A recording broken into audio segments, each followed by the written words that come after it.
Hello students, my name is Kuldeep sir. Today we are going to start with the first poem of our syllabus from textbook 1 First Flight. The title of the poem is Dust of Snow and it is written by Robert Frost. Robert Frost is a very famous name in the literary world.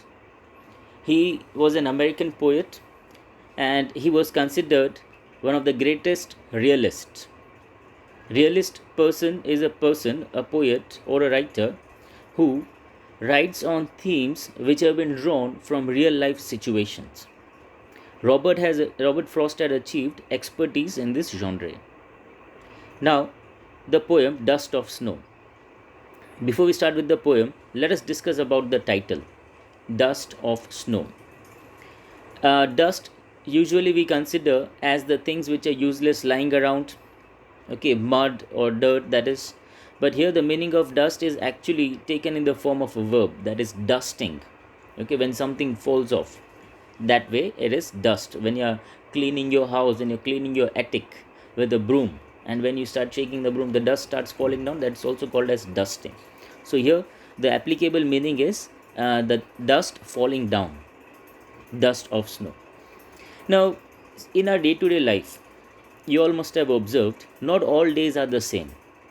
There are some days which have lots of happiness, which give us lots of joy, and also there are certain days which bring about some gloom or sadness. All right, when you rise up every day in the morning, it's not so that you're always at your 100% optimum. Some things, some events in the day might trigger happiness, some of them might trigger sadness. All right, so in this, the poet is talking about one event. He's narrating one day from his life wherein he was quite sad. He was a bit depressed, not his usual cheery self. Okay, and then he narrates one incident which changed his day, an incident which made him happy. So, what is it? Let us explore through the poem. The dust of snow. The way a crow shook down on me, the dust of snow from a hemlock tree, has given my heart a change of mood and saved some part of a day I had ruled. So here the poet has given us a setting, okay, wherein he is out of his house, okay, he's in the park somewhere, he's standing under a tree, under a hemlock tree. Okay, hemlock tree is actually a poisonous tree which has got small white flowers.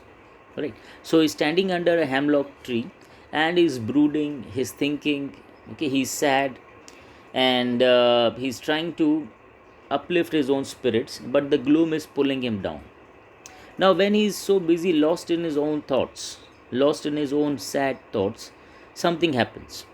A crow comes and sits down on one of the branches of that hemlock tree. Now, in the process of sitting down, the crow also dusts some snow onto the poet. Now, this must have been quite accidental.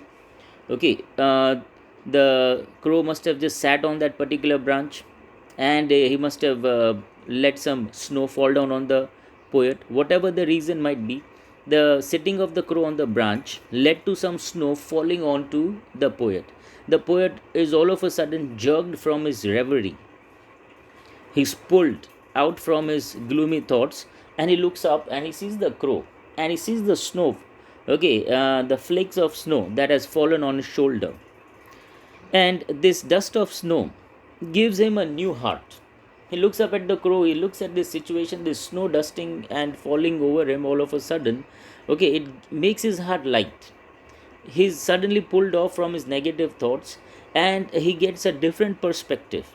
He undergoes a change of mood. Getting it? So, this change of mood ultimately allows him to save the rest of the day. A day which the poet had considered was lost, a day which the poet had considered was ruined. That is a day which he held in regret. Why? Because on that day, nothing productive could have been done by him. Why? Because he was sad, he was gloomy. Okay, and in that mental state, he was not fit to do anything good or productive. But this incident of the crow sitting on the branch and dusting some snow onto his shoulders gave him some food for thought. And after getting that food for thought, he was able to turn around his day. Okay, he was able to withdraw himself from those negative emotions and negative thoughts, and he was able to get a new perspective. He was able to bring himself into a cheery and a happy mood. So, this is how Robert Frost is trying to tell us that even one small incident, how much ever accidental it might seem, or how much ever of a coincidence it might seem, but even one small incident, one small gesture is enough, it is sufficient to turn a person's day around.